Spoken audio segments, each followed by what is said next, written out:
अधिक मास है, पुरुषोत्तम मास है। पुरुषोत्तम मास की बड़ी महिमा है, परंतु पुरुषोत्तम मास में स्नान की बड़ी महिमा है। तीर्थों में किए गए स्नान, समुद्रगामी नदियों में किया गया स्नान, इस सब का बड़ा महत्व है। पुरुषोत्तम मास भगवान श्री कृष्ण का अति प्रिय मास है। श्रीमन नारायण ही मानो पुरुषोत्तम मास में वायु, सूर्य का प्रकाश, रात्रि की चंद्रमा, सब कुछ जो कुछ भी है, जिससे भी हम जीवित हैं, ये पंचभूत भी, पृथ्वी, जल, तेज, वायु, आकाश, सब कुछ नारायण में हो जाता है। अभी जो आप श्वास भी ले रहे हैं ना, उसमें भी श्रीमन नारायण ही आपके भीतर प्रवेश कर रहे हैं। इतना पवित्रतम ये मास है, अति प्रिय। साल भर में जितने भी श्रेष्ठ दिन होते हैं, चाहे जन्माष्टमी हो, चाहे राधाष्टमी हो, चाहे रामनवमी हो, हनुमान जयंती हो, नवरात्रि के दिन हो, कार्तिक मास हो, जितने भी साल भर के श्रेष्ठ दिनों में पुण्य प्राप्त होते हैं, वो सारे पुण्य पुरुषोत्तम मास के प्रति क्षण में प्राप्त होते हैं, हर सेकंड में। ऐसा है पुरुषोत्तम मास। हमसे भूल चूक में, जाने अनजाने में जो भी अपराध हमसे बन जाते हैं, पुरुषोत्तम मास के हर क्षण में भगवत दर्शन, भागवत दर्शन, तीर्थों का दर्शन, संत वैष्णवों का दर्शन उन समस्त पापों को नष्ट कर देता है। बहुत ध्यानपूर्वक सुनिएगा और सब लोग एक निष्ठ होकर के बैठिए, बिल्कुल एक एक शब्द सुनिए। जो भी अपराध हमसे बन जाते हैं, चाहे जाने में चाहे अनजाने में, ठाकुर जी हमको 4 वर्ष में एक बार पुरुषोत्तम मास में अवसर देते हैं कि उस भूल को ठीक कर लो। आपसे जो भी अपराध हुआ उससे निवृत्त होने का प्रयास कर लीजिए, मैं आपको अवसर दे रहा हूं। तो ये अवसर है, इसको गवाइएगा मत। आज हमारी बात मान के कथा पूर्ण होने के बाद में अपने अपने कक्ष में जाइएगा और एक कागज पेन लेके सारी लिस्ट बनाइएगा। हमने कितने अपराध हमसे हो चुके हैं जो हमको पता है, या फिर हम क्या क्या अपराध रोज ही करते हैं, कौन कौन से अवगुण हमारे भीतर विराजमान हैं, इन सब चीजों की लिस्ट बनाइएगा और सबको एक बार अवलोकन करके 7 दिन तक नित्य उनका दर्शन कीजिएगा। ये मेरे अपराध हैं, ये हमारे अवगुण हैं, हे गंगा मैया कृपा करो, हे भागवत जी आप कृपा करो, हे पर्वतराज हिमालय, हे बद्री केदारनाथ भगवान आप कृपा करके हमको परम पवित्र करो। हम संकल्प लेते हैं आज के बाद ऐसा नहीं करेंगे। और 7 दिन बाद अपने अवगुणों की वो पर्ची, उस पर पुष्प आदि लग करके, तिलक आदि लगा करके बढ़िया उसको गंगा जी में प्रवाहित कर देना। लेकिन संकल्प के साथ गंगा मैया को वचन देना कि आज के बाद नहीं करेंगे, आप इस बार हमको पवित्र कर दो। बस आप अपनी पर्ची उसको प्रवाहित कर देना, गंगा मैया आपको परम पवित्र कर देंगे। ये पुरुषोत्तम मास आपको नारायणमय बना देगा। इसलिए इस अवसर को चूकिएगा नहीं, जितना हो सके इस अवसर का लाभ लीजिए। इन 7 दिनों तक नियम बनाइए। वैसे तो कहते हैं कि पुरुषोत्तम मास के कई लोग पूछते महाराज जी नियम क्या है। एकादशी का जो नियम होता है ना, वो पूरे मास भर का नियम है। ये सबसे श्रेष्ठ नियम है। और यदि आप पूछें और कोई नियम बताइए, तो देखिए पुरुषोत्तम मास में सबसे श्रेष्ठ नियम है भागवत दर्शन। भागवत दर्शन का मतलब क्या होता है? भागवत का मतलब केवल पोथी नहीं, भागवत का मतलब भगवान के जो हैं उनका दर्शन। साल भर भगवान के दर्शन का महत्व है, लेकिन पुरुषोत्तम मास में भगवान के संत, भगवान के वैष्णवजन, भगवान के विप्रजन, संत वृंद आदि, इन सबके दर्शन का महत्व है। इसलिए भैया चूकिएगा मत।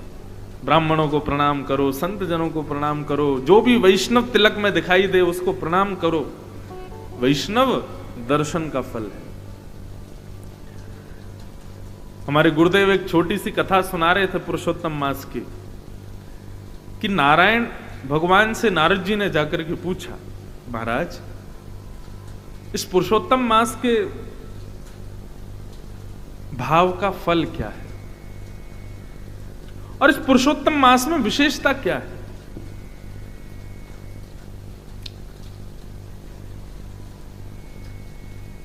तब भगवान श्रीमन नारायण बोले, देखो अब हम तुमको बताएंगे तो तुमको शायद इतना समझ नहीं आए, तो एक प्रैक्टिकल करके बताते थे।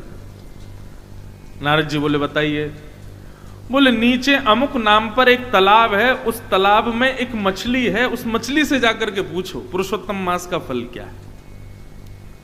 नारद जी हंसने लगे, बोले, मछली से जाकर के पूछूं मैं? भगवान बोले, हमारी आज्ञा है, इसको स्वीकार करो, जाओ तुरंत। नारद जी महाराज पृथ्वी पर जहां भगवान ने बताया तो वहां आए, तालाब में एक मछली थी। नारद जी ने जाके प्रणाम किया, जय हो मत्स्य देवता, भगवान की आज्ञा हुई है कि हम आपसे पूछें कि पुरुषोत्तम मास का फल क्या है, कृपा करके बताइए। बहुत सावधानी से सब लोग श्रवण करो।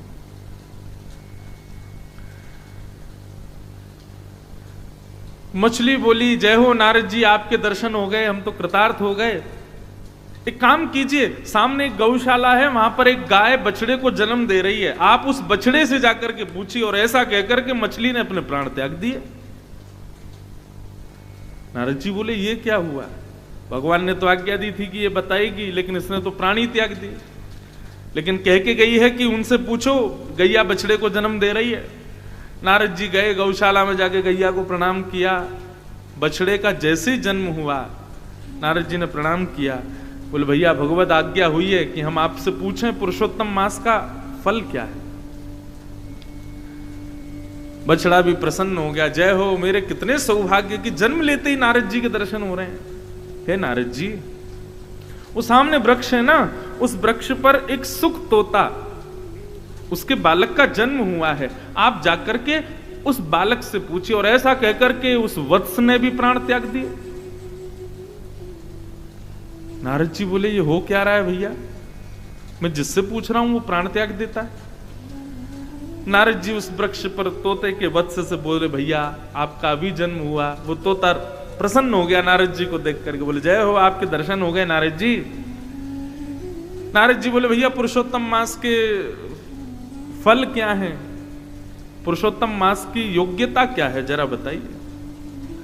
सुख पक्षी के उस छोटे से बालक ने कहा, जय हो नारद जी, आपके दर्शन हुए, मैं कृतार्थ हो गया।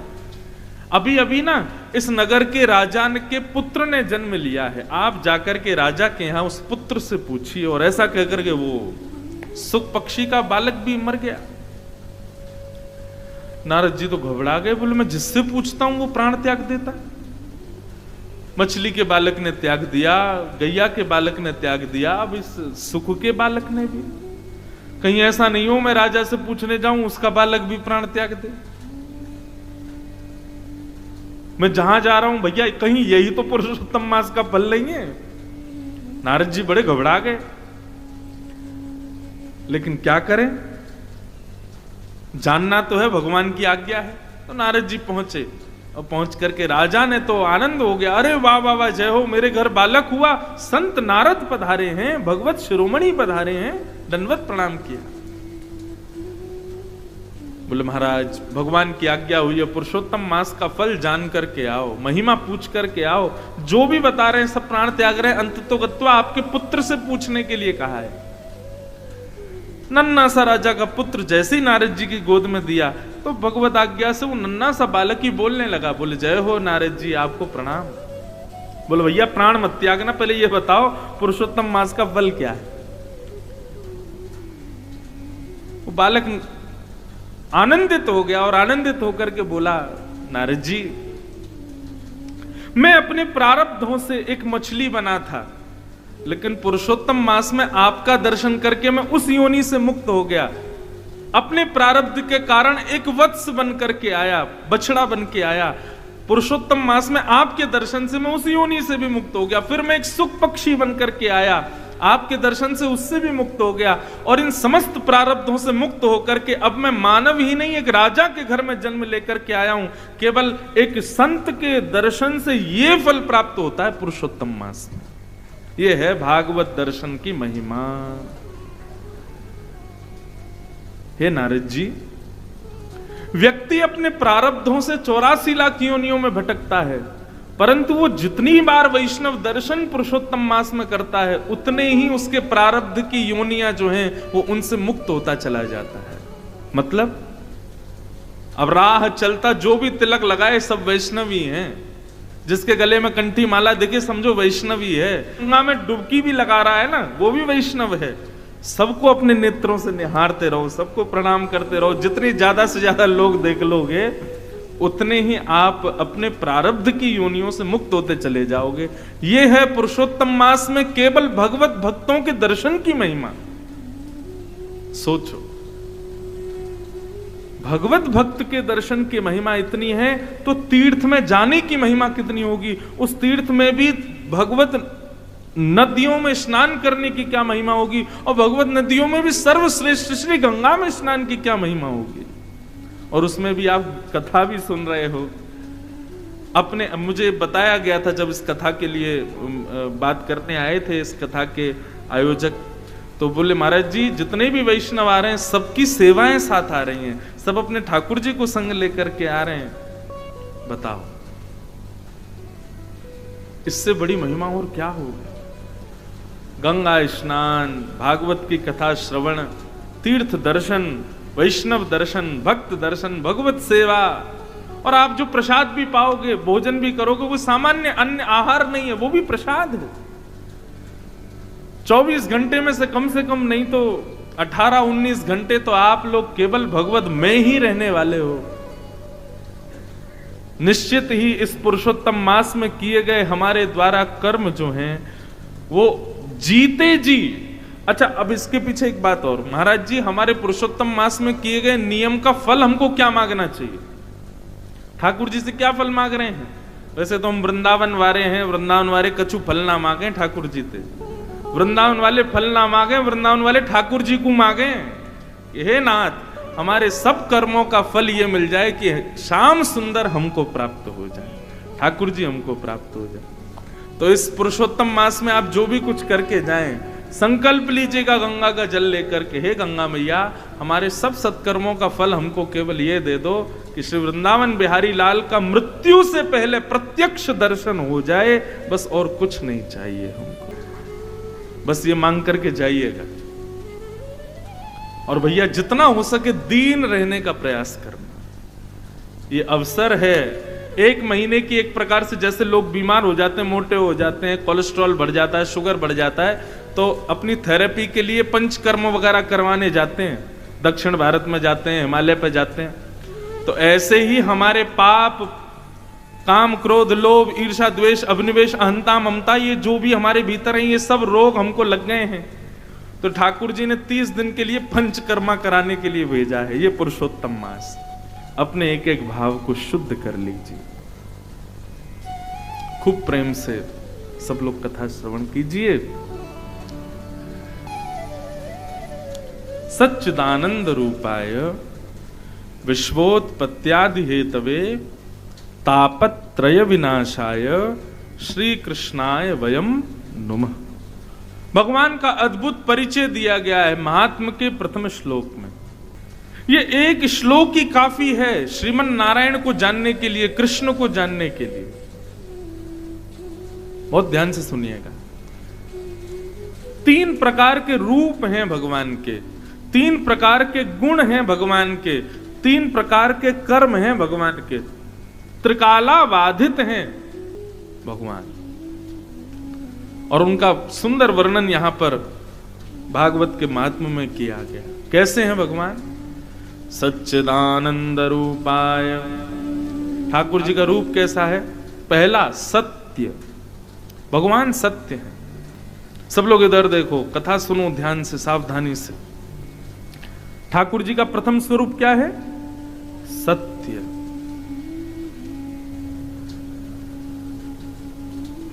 भगवान सत्य हैं, सब जानते हैं, लेकिन मेरी दृष्टि में एक भाव है, उनको सत्य इसलिए कहा जाता है क्योंकि उनके सामने जाने के बाद व्यक्ति के भीतर कितनी भी सत्यताएं छुपी हो सब प्रकट हो जाती हैं। बहुत ध्यान से समझिएगा इस बात को। आप अपने अवगुणों को अपनी पत्नी से छुपा लोगे, पत्नी अपने भावों को पति से छुपा लेगी, बच्चे माता पिता से छुपा लेंगे, सबसे आप अपने भावों को छुपा लोगे। लेकिन ठाकुर जी के सन्मुख जाते ही कई लोग कान पकड़ते हैं। क्यों पकड़ते हैं? ए नाथ, आप तो सब जानते हो मेरे अंदर क्या क्या है, मैं कैसा हूं। ये पड़ोसी को देख करके मुझको कितनी जलन होती है, आपको सब पता है। किसी की उपलब्धि मुझसे देखी नहीं जा रही है, आप सब जानते हो नाथ। मैं एकादशी के दिन चुपके रोटी खा लेता हूं, आपको पता है नाथ। आप सब जानते हो नाथ, आपसे क्या छुपा है। हमारे भीतर जितने भी असत्य हैं जो हमने सबसे छुपाए हैं, ठाकुर जी के सामने सहज सब प्रकट हो जाते हैं, इसलिए वो सत्य हैं। व्यक्ति कितना भी बनावटी रूप धारण कर ले संसार को रिझाने के लिए, लेकिन ठाकुर जी के सामने जाकर के उस सब वास्तविकताएं उसको याद आ जाती हैं। मैं कितना क्रोधी हूं, मैं कितना कामी हूं, कितना लोभी हूं, कितना द्वेष मेरे भीतर बड़ा है, ये सब ठाकुर जी के सामने प्रकट हो जाता है, इसलिए वो सत्य हैं। क्यों? क्योंकि व्यक्ति के हृदय से सत्य को प्रकट करा देते उनके जैसे सूर्य के प्रकाश आते ही अंधेरा रुकेगा नहीं। सूर्य के प्रकाश आते ही कितनी भी बहुमूल्य वस्तु हो, अंधेरे में जो दिख नहीं रही है वो प्रकट हो जाती है। ऐसे ठाकुर जी के सामने जाते व्यक्ति के सारे विकार, सारे असत्य प्रकट हो जाते हैं, इसलिए वो सत्य है। तो भगवान का पहला स्वरूप क्या है? सत्य। ठाकुर जी का दूसरा स्वरूप है चैतन्य। भगवान चैतन्य है। केवल जड़ में ही उनका दर्शन मत करो, केवल मूर्ति में ही वो है, ऐसा नहीं। हमारे वृंदावन में, मैं एक बात कथाओं में कहा करता हूं, हमारे वृंदावन में जिसको देखो राधे राधे राधे राधे, जय श्री राधे राधे राधे बोलते, बेचारे कन्हैया तो कोने में कहीं बैठे हैं। जय श्री कृष्ण हम बार कुछ 2-4 लोग बोलते, नहीं तो वृंदावन में सब राधे राधे ही बोलते हैं। लेकिन आप मंदिर में जाकर के देखो, बिहारी जी चले जाओ, राधा वल्लभ जी चले जाओ, राधा रमण जी चले जाओ, कहीं भी चले जाओ, बैठे कौन है? श्याम सुंदर। और मुख से बोल क्या रहे हैं? जय जय श्री राधे। राधा रानी कहां है? सब जगह ठाकुर जी बैठे हैं। अब इसके अनेक भाव हैं। राधा रानी बैठी हैं, वो देखने के लिए बहुत समय चाहिए, सदगुरु की कृपा चाहिए तो किशोरी जी दिखें। लेकिन प्रत्यक्ष भाव से, यदि सामान्य भाव से वृंदावन में आप देखो तो केवल ठाकुर जी हैं। राधा रानी कहां है? वृंदावन की वायु राधा रानी है, वृंदावन के शब्द राधा रानी है, वृंदावन का कण-कण राधा रानी है, वृंदावन में प्रकाश राधा रानी, वृंदावन की निशा राधा रानी, वृंदावन में वृक्ष राधा रानी, पत्र राधा रानी, सब राधा रानी है। केवल जड़ भाव से राधा रानी नहीं है, चैतन्य भाव से वृंदावन में विचरण कर रही हैं, वो श्री राधा रानी सब जगह घूम रही है। तो भगवान का दूसरा स्वरूप चैतन्य, वो केवल जड़ पदार्थ में नहीं है, केवल मूर्ति में नहीं है। ठाकुर जी चैतन्य हैं, प्रत्यक्ष हैं। वो केवल जड़ में ही प्रकट हो गए ऐसा नहीं है, वो चैतन्य भी रहते हैं। इसका दूसरा अर्थ यह है भैया, चलते फिरते उठते बैठते हर मानव चैतन्य है, तो इसका मतलब उनके भीतर ठाकुर जी हैं। गीता में भगवान कहते हैं, ईश्वरः सर्वभूतानां हृदय सेर्जुन तिष्ठति। सबके भीतर भगवान बैठे। और इसका सबसे बड़ा कारण क्या है? व्यक्ति के अंदर भगवान है, इसका सबसे बड़ा उदाहरण क्या है? बहुत ध्यान से सुनिएगा। व्यक्ति को आप स्पर्श कर रहे हो, व्यक्ति के आप संग बैठे हो, व्यक्ति के आप संग खा रहे हो, कब तक? जब तक वो जीवित है।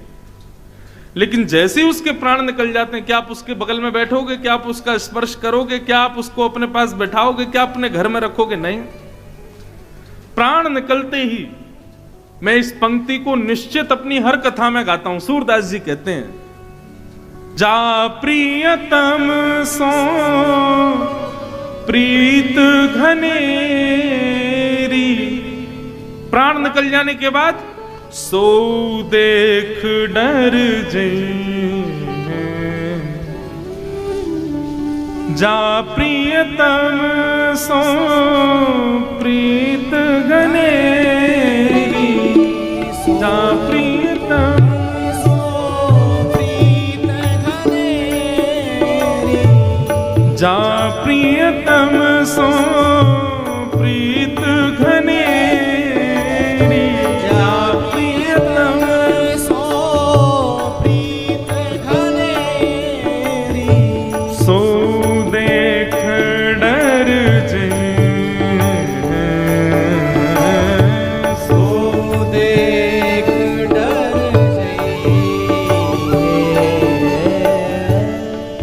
को अपना पति बहुत प्रिय है, पति को अपनी पत्नी बहुत प्रिय है, बच्चों को अपने माता पिता बड़े प्रिय हैं, माता पिता को अपने बच्चे बड़े प्रिय हैं, भाई भाई को प्रिय है, बहन बहन को प्रिय है, सब एक दूसरे से प्रेम करते हैं, आसक्ति है सबकी।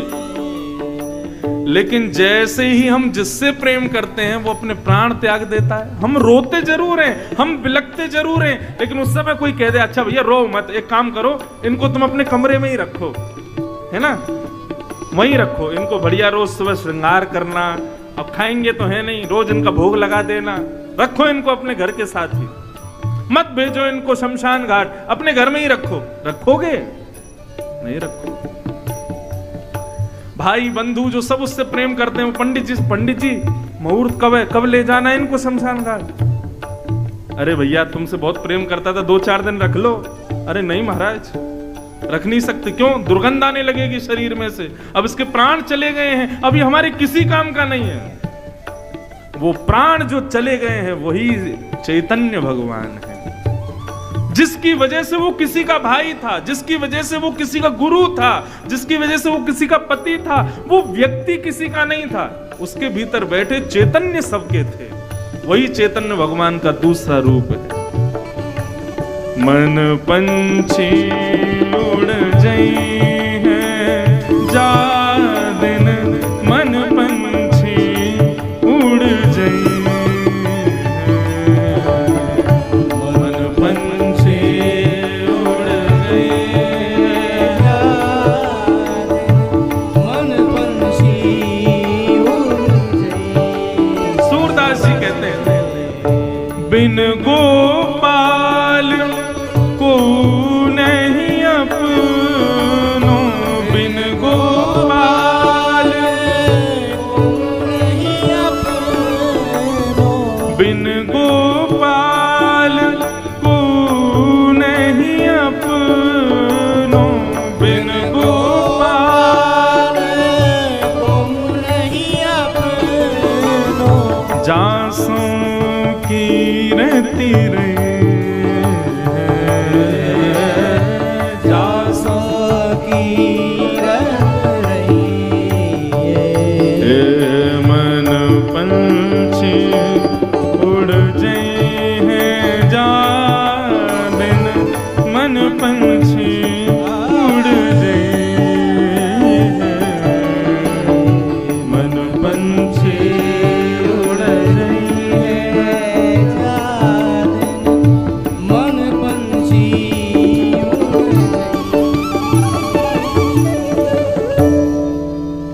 समझ में आई बात?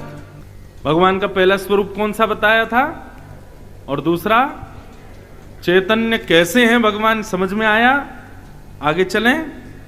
अब भगवान का तीसरा स्वरूप आनंद।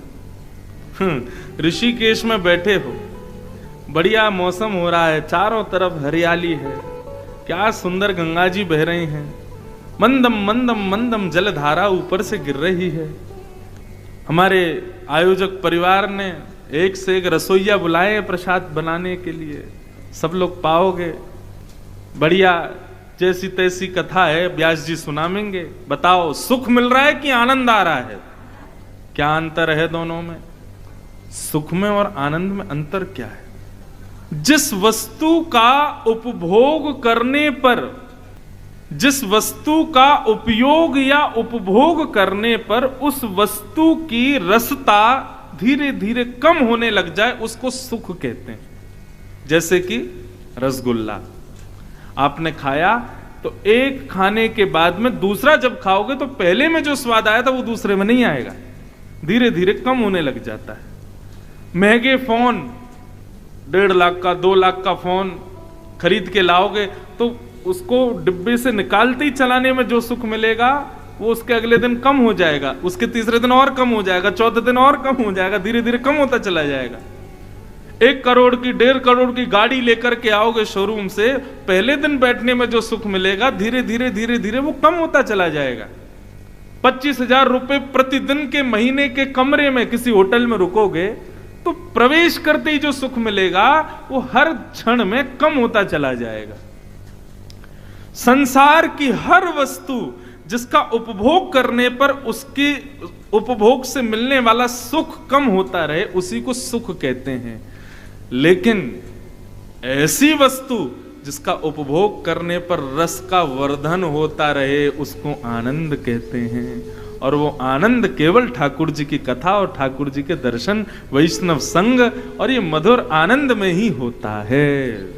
ये है सुख में और आनंद में अंतर। पहले दिन जितना आनंद आ रहा है कथा में, कल उससे दुगुना आएगा, तीसरे दिन उससे तिगुना आएगा, चौथे दिन उससे 4 गुना ज्यादा आएगा, और अंतिम दिन तो कहीं कहीं ऐसा भी हो जाता है कि लोग विलक विलक करके रोते हैं कि कथा विश्राम क्यों हो गई, अब हमको घर जाना पड़ेगा। व्यास जी आप जा रहे हो? एक जगह मेरी कथा हुई थी, वहां तो मुख्य यजमान जो थे वो मूर्छित ही हो गए 7वें दिन। मंच पर मुझको विदा करने के लिए जब तिलक करने आए तो जो मुख्य यजमान थे वो मूर्छित हो गए, बेहोश हो गए, विरह में कि कथा जा रही है, अब हमारे यहां कथा विश्राम हो गई। आनंदाम बुद्धिवर्धनम प्रतिपदम, जो हर क्षण में जिस सुख का वर्धन जहां पर होता है उसको आनंद कहते हैं। और क्षमा कीजिएगा, संसार के लोग इस बात को समझते नहीं है। आध्यात्म भक्ति मार्ग हर क्षण में सुख का वर्धन करता है, हर क्षण में सुख को बढ़ाता है। अरे कहां तक कहें, कृष्ण और श्रीमन नारायण की चरण सन्निधि में रहने वालों को रोने में भी सुख मिलता है। संसार के लिए रोते हैं तो मन होता है कोई आए, हमको चुप करा दे, हमको हृदय से लगा ले, हमारे आंसू पहुंच दे। लेकिन जब भगवत विरह में आंसू निकलते हैं ना, तब मन होता है कोई ना आवे, मुझे कोई रोके ना, मुझे कोई टोके ना, थोड़ा एकांत में रहने दो, मुझे छेड़ो मत, मुझे रोने दो। क्यों? ये सुख दे रहा है। इसको कहते हैं आनंद, जो प्रतिपद, प्रति क्षण में, प्रति सेकंड में आपके सुख को बढ़ाता है और उसका वर्धन करता है। क्षमा कीजिए, संसार में ऐसी कोई वस्तु नहीं है जो आपके सुख को बढ़ाए, सांसारिक ऐसी कोई वस्तु नहीं जो आपके सुख को बढ़ाए। आप इसमें कई लोग मुझे पता है क्या तर्क देते हैं, महाराज जी मदिरा पीने वाला व्यक्ति उसको हर दिन सुख मिलता है। अरे मैंने कहा कभी पूछना उससे, जब वो मदिरा पान ना करता हो तब पूछना, भैया तुमको अच्छा लगता है? तो पता क्या बोलेगा, ना बिल्कुल अच्छा नहीं, मैं तो चाह रहा हूं छूट जाए, लेकिन मेरी इंद्रियां इसके प्रति आसक्त हो गई हैं। अच्छा ठीक है, आप मुझे कहते हो कि महाराज मदिरा पान करने वाले और दुनिया भर के सांसारिक व्यसनों को करने वाले उन लोगों को सुख मिल रहा है इसीलिए तो वो रोज कर रहे हैं, लेकिन उससे हो क्या रहा है? उनके शरीर का ही तो पतन हो रहा है, उनकी बुद्धि का पतन हो रहा है, उनकी मानसिकताओं का पतन हो रहा है, उनके विचारों का पतन हो रहा है। लेकिन आध्यात्म जगत में रहने वाले व्यक्ति का सुख भी बढ़ता है, आनंद भी बढ़ता है और बौद्धिक विकास भी होता है, मानसिक विकास भी होता है, उसका पतन नहीं होता, उसका शरीर। आहा, अब ये मानस जी की कथा करके आए ना, तो एक सुंदर विषय उसमें आया कि हनुमान जी जब विभीषण के यहां गए, लंका में जब घूम रहे थे, तो जैसे ही विभीषण के घर गए, बाहर देखा धनुष बाण चित्र लगा है, राम राम की ध्वनि आ रही है, तो हनुमान जी ने ब्राह्मण का वेश धारण किया और जैसे ही विभीषण के पास पहुंचे हैं तो विभीषण जानता नहीं है कि ये कौन है। हनुमान जी आए थे, ब्राह्मण बन के आए, लेकिन हनुमान जी ब्राह्मण के वेश में आए तो विभीषण ने बिना पहचान के भी हनुमान जी को दंडवत प्रणाम किया, बोले जय हो भगवान, आप बड़े बड़े पधारे। हनुमान जी को थोड़ा संकोच हुआ, कहीं पहचान तो नहीं गया मुझको। एक आध बार दर्पण में देखा, बोले यार लग तो ब्राह्मण ही रहा हूं, इसको ये मुझे प्रणाम क्यों कर रहा है? तो हनुमान जी ने पूछा, विभीषण क्या आप हमको जानते हो? क्या आपको पता है हम कौन हैं? विभीषण बोला, मैं आपको जानता नहीं हूं, मुझे नहीं पता आप कौन हो। पर हनुमान जी बोले, तो फिर तुमने हमको प्रणाम क्यों किया और हमको इतना स्याह स्याह के देख क्यों रहे हो? विभीषण ने जो उत्तर दिया ना, विभीषण कहता आप जो भी हो मैं नहीं जानता, पर जब से मैं आपको देख रहा हूं तब से मुझे राघव की बड़ी याद आ रही है, जब से मुझे राम जी बड़े प्यारे लग रहे हैं, मेरा बार बार मन हो रहा है मैं थोड़ा और भजन कर लूं, मैं थोड़ी और सेवा कर लूं। जब से आपको देखा मुझे ऐसा लग रहा है मैं ठाकुर जी के और समीप पहुंच गया, तो अब मुझे और पहचान की जरूरत नहीं कि आप कौन हो, पर आप जरूर कोई वैष्णव हो। तुरंत हनुमान जी अपने रूप में आ गए। मतलब क्या समझ में आई बात? लोग कहते हैं महाराज व्यसन करने वालों को भी तो सुख मिल रहा है। अरे उनको देख करके और नेगेटिविटी आ जाती है अंदर। अभी मदिरा पी करके कोई आ जाए इस पंडाल में, आप क्या करोगे? पीछे के लोग ही 4-5 लोग उसको भगा देंगे यहां से।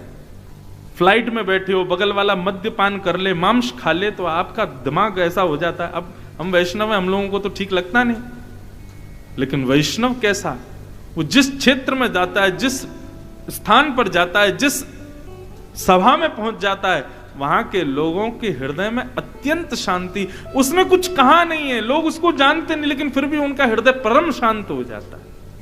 मैंने प्रसंग सुना है, क्योंकि स्थान उन्हीं का है इसलिए मैं कह सकता हूं।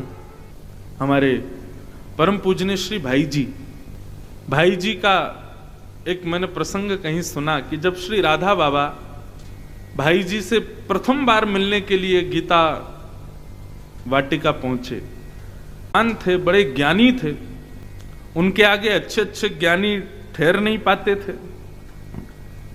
उनके प्रश्नों का उत्तर सब देते थे, लेकिन वो संतुष्ट नहीं थे। तब किसी ने उनसे कहा कि आप एक काम करो बाबा, आप ना वहां जाओ गीता वाटिका, और वहां पर आपको भाई जी मिलेंगे, आप उनका दर्शन कीजिएगा, वो आपके शंका का समाधान करेंगे। ब्रह्मचारी, ब्रह्मनिष्ठ, अत्यंत तेजवान, और अवस्था भी ज्यादा नहीं थी। गीता वाटिका पहुंचे, पूज्य भाई जी संतों को प्रसाद पवा रहे थे, तो किसी ने कहा बाबा आप थोड़ा विराजो, भाई जी अभी आ रहे हैं। भाई जी अपनी सेवा से निवृत्त होकर के जब पधारे, तो वर्णन आता है, उस समय के दृष्टाओं ने वर्णन किया कि भाई जी ने जाकर के श्री राधा बाबा के श्री चरण कमलों के 5 उंगलियों को, 10 उंगलियों को अपने हस्त कमल की 10 उंगलियों से स्पर्श किया, और जैसे ही स्पर्श किया, राधा बाबा की वो स्थिति हो गई जो वृंदावन जाकर के उद्धव की स्थिति हुई थी। बस अब कुछ सुनना, कहना, कोई प्रश्न करने के लिए बोले ही नहीं, बस ऐसा लगा मेरे सारे समाधान हो गए हों केवल स्पर्श मात्र से। और फिर सदा सर्वदा के लिए राधा बाबा ने संकल्प लिया कि मैं जब तक जीवित हूं, जब तक पृथ्वी पर हूं, तब तक 24 घंटे में एक बार भाई जी को जरूर देखूंगा। ये है आध्यात्मिक व्यक्ति के स्वरूप का, स्पर्श का, उसकी उपस्थिति का ये प्रभाव है। ये एक व्यसनी का हो सकता है। इसलिए बंधुओं, भगवान का दूसरा स्वरूप, तीसरा अंतिम स्वरूप है आनंद। आनंद मतलब जो आपके सुख का प्रतिक्षण वर्धन करे, हर क्षण में उसका वर्धन होता रहे, हिलोरें उठती रहें। अच्छा, एक अंतर और है सुख में और आनंद में। सुख में बहुत व्यवस्थाएं चाहिए तब आपको अच्छा लगता है, लेकिन आनंद में बिना किसी व्यवस्था के भी अच्छा लगता है। अब वैसे तो कई माताएं भाई लोग कुर्सी पे बैठे हैं, सबको प्रणाम है, उतर के नीचे मत आ जाना, बैठे रहना। अब आप व्यवस्था में बैठ के कथा सुन रहे हो, ठीक है, आनंद मिल रहा होगा, लेकिन थोड़े से आप वंचित हो रहे हो। आपसे ज्यादा सुख नीचे बैठने वालों को मिल रहा होगा, क्योंकि व्यवस्था का त्याग करके कथा सुन रहे हैं ना, ज्यादा व्यवस्थित होकर के नहीं सुन रहे, इसलिए इनको और ज्यादा आनंद आ रहा होगा। यही अंतर है सुख में और आनंद में। तो भगवान के कितने स्वरूप? 3। पहला सत्य, दूसरा चैतन्य, और तीसरा आनंद। सच्चिदानंद रूपाय। इसीलिए हम लोग कृष्ण जन्म जब होता है तब गाते हैं, नंद घर आनंद भयो जय कन्हैया लाल की। विनय पत्रिका में गोस्वामी तुलसीदास जी महाराज एक पद गाते हैं। पद गाऊंगा नहीं, लेकिन इस पद का अर्थ आपको समझा देता हूं। हरि तुम बहुत अनुग्रह कीनो। हे हरि, आपने हमारे ऊपर बहुत बड़ा अनुग्रह किया। भगवान बोले कैसा अनुग्रह किया? तब श्री तुलसीदास जी कहते हैं, साधन धाम विबुध दुर्लभ तन मोह कृपा कर दीनो। सब लोग इधर देखो, यहां देखो, सावधानी से सुनो। हमने ये पद इसलिए खोला है ताकि इससे कुछ अच्छा मिले।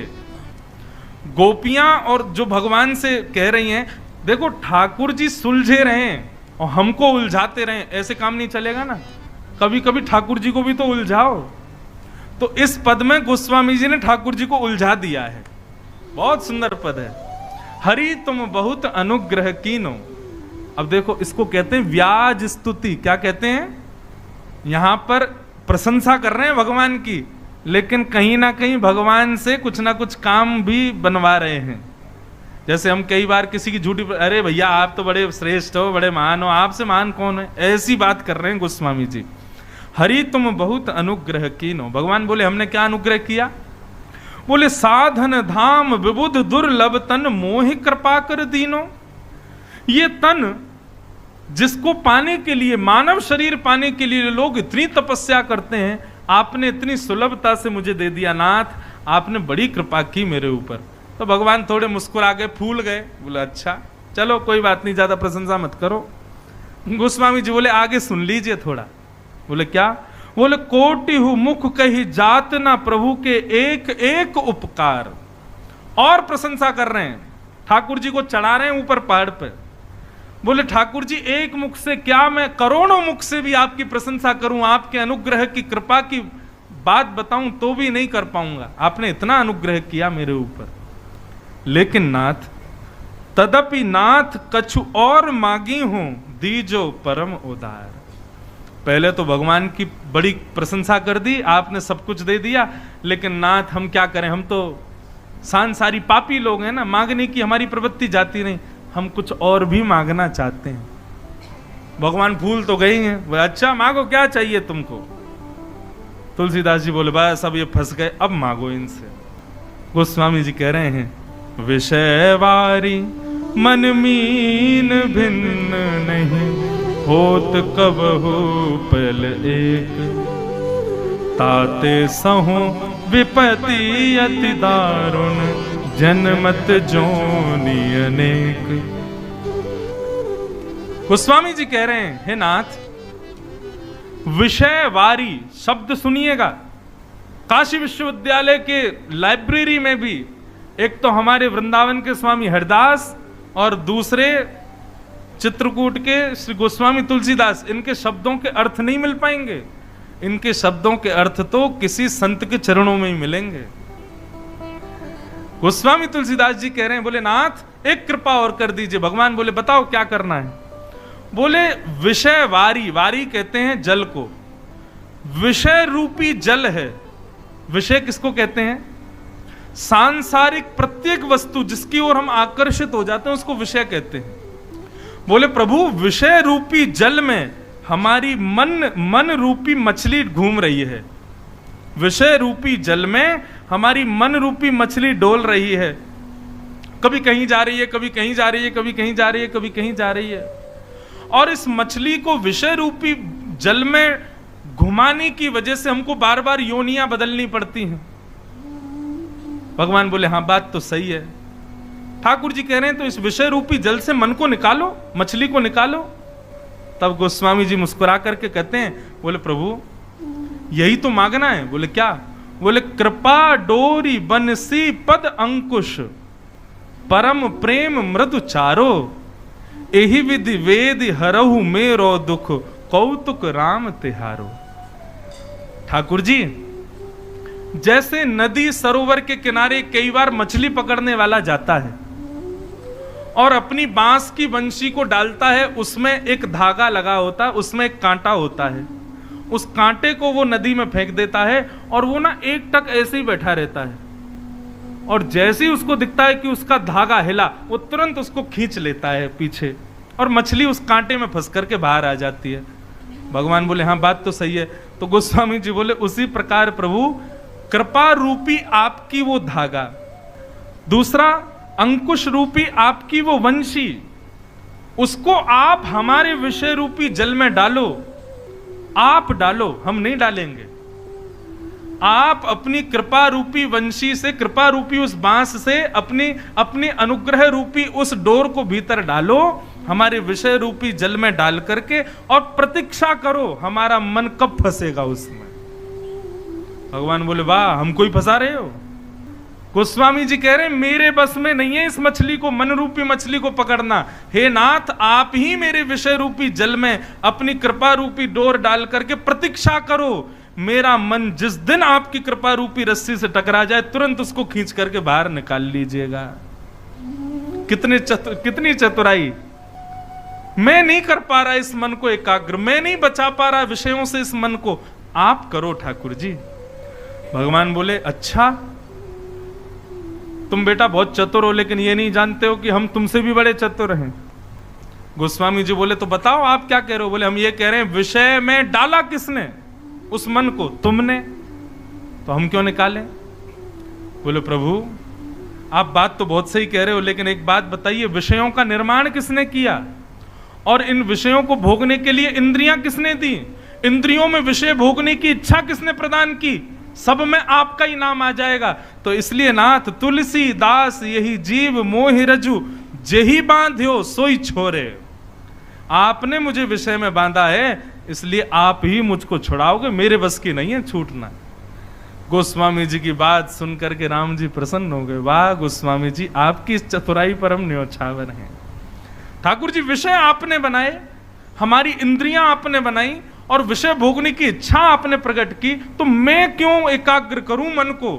आप करो, आप मेरे मन को संभालो, बस प्रतीक्षा करो, मैं किसी दिन आपकी कृपा रूपी डोरी से टकराऊं। बस अभी आप लोग जितने भी यहां बैठे हो सब टकरा ही रहे हो, लेकिन हमने ठाकुर जी से कहा ही नहीं है कि हमारे मन को खींच लेना, इसलिए खींच नहीं रहा है।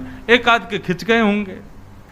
इसलिए भैया ये कथाओं में जाना, वृंदावन जाना, सत्संग में जाना, एक प्रकार से भगवान की कृपा रूपी उस कांटे से टकराना है, लेकिन खींचे ठाकुर जी, इसकी प्रार्थना ठाकुर जी से करो।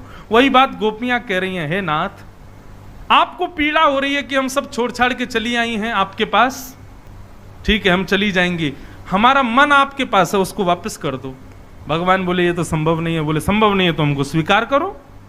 अंत तो गत्वा ठाकुर जी ने सब गोपियों को स्वीकार किया और उनके साथ रास विहार करने लगे। लेकिन इतने में एक कामदेव आ गया। भगवान बोले तुम क्यों आ रहे हो। बोले सुंदर स्त्री पुरुष हैं, मैं तो आऊंगा। भगवान बोले अरे भले आदमी, सुंदरता देख रहा है, मन की इच्छा नहीं देख रहा, मन के भाव नहीं देख रहा। ये जीवात्मा है और मैं परमात्मा हूं, स्त्री पुरुष क्यों देखता है। कामदेव बोला मैं तो आऊंगा। भगवान बोले तो आओ। जैसे ही कामदेव ने राजभूमि में प्रवेश किया, ठाकुर जी ने अपने रूप को इतना सुंदर बना लिया कि उनके रूप को देख के मूर्छित होकर गिर गया। मारना ही नहीं पड़ा, रूप पर ही मोहित हो गए। ठाकुर जी बड़े सुंदर हैं हमारे। चांद सा सलोना मुख लटे घूंघरारी हैं, भोए हैं कटीली आंखें तिरछी कटारे, होया के मधुर रसीले वचन, हो मेरा या पे अटक गया मन। कामदेव मोहित हो गया और सब गोपियों ने भगवान को मदन मोहन नाम से उच्चारण करना प्रारंभ किया। बोलो मदन मोहन लाल की जय। जो काम को भी अपने ऊपर मोहित कर ले वो मदन मोहन। भगवान गोपियों के संग सहज हो गए, गले में गलवैयां डालने लगे। गोपियों को पसीना आए तो अपने ही पटका से पोंछने लगे। गोपियों को अभिमान हो गया कि हम बड़ी सुंदर हैं, इसलिए हमारे रूप पर ठाकुर जी मोहित हो गए। ये बात जानते ही ठाकुर जी को अच्छा नहीं लगा कि इनको अभिमान हो रहा है। अभिमान जानते ही ठाकुर जी समस्त गोपियों के बीच से अंतर ध्यान हो गए। सब गोपियां यत्र तत्र सर्वत्र खोजने लगी, लेकिन श्याम सुंदर नहीं मिले। तब यमुना पुलिन पर जाकर के गोपियों ने गोपी गीत गाया। अभिमान जानते ही ठाकुर जी समस्त गोपियों के बीच से अंतर ध्यान हो गए। सब गोपियां यत्र तत्र सर्वत्र खोजने लगी, लेकिन श्याम सुंदर नहीं मिले। तब यमुना पुलिन पर जाकर के गोपियों ने गोपी गीत गाया। हम लोग गंगा के पुलिन पर बैठे हैं, गंगा के तट पर बैठे हैं। जिनको गोपी गीत आता हो मेरे साथ गाइएगा, जिनको नहीं आता फोन में खोल लो, फिर भी गाओ सब लोग। आज पुरुषोत्तम मास के पावन अवसर पर गंगा जी के तट पर ऋषिकेश में हम आप सब लोगों ने गोपी गीत और श्रीमद् भागवत के एक संपूर्ण अध्याय का पाठ किया है।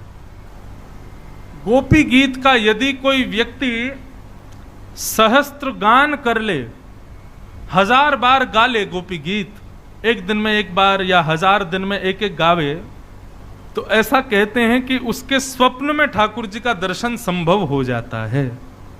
परंतु अधिक मास का इतना बड़ा महत्व है कि यहां जो भी करो वो मल्टीप्लाई इनटू 1000 होता है। आपने अभी जिन लोगों ने भी मेरे साथ संपूर्ण गोपी गीत गाया, गंगा के तट पर गाया, तो बाकी के स्थानों पर तो मल्टीप्लाई इनटू 1000 होता होगा, लेकिन गंगा के तट पर तो मल्टीप्लाई इनटू 10,000 हुआ होगा। आज 10,000 गोपी गीत हमारे संपूर्ण हुए और अब प्रतीक्षा करो, स्वप्न में ठाकुर जी आएंगे, स्वप्न में निश्चित उनका दर्शन होगा। ये हम व्यासपीठ से आपको कह रहे हैं। और हो जाए ना तो किसी को गाने मत ले जाना, बताना मत किसी को, बस अपने मन ही मन प्रसन्न हो जाना। अब मैं भी प्रतीक्षा करूं, आप भी करो, श्याम सुंदर निश्चित पधारेंगे। और बंधुओं, नहीं आ रहे तो ऐसा नहीं है कि प्रतीक्षा में हो कि हमने एक ही बार तो एक दिन गाया तो था, 10,000 हो गए थे, क्या जा रहा है, रोज गा लो, 10 मिनट रोज लगेंगे, रोज गोपी गीत का गान करो। अधिक मास तो पूरे पूरे करो। हम तो कह रहे स्वप्न का प्रत्यक्ष श्याम सुंदर आ जाएंगे। गोपी गीत इतना प्रिय है श्याम सुंदर को। आज का तट है, पुरुषोत्तम मास है, मधुर आनंद के साथ सब लोग जय जयकार करो। बोलो वृंदावन बिहारी लाल की, श्री बद्रीनाथ भगवान की, श्री केदारनाथ भगवान की, गंगा यमुना मैया की, पर्वतराज हिमालय की, सब संतन की जय, सब ऋषियों की जय, पुरुषोत्तम मास की जय, भागवत महापुराण की, देवादिदेव महादेव शंकर भगवान की जय। जय श्री राम। नमः पार्वती पतये हर हर।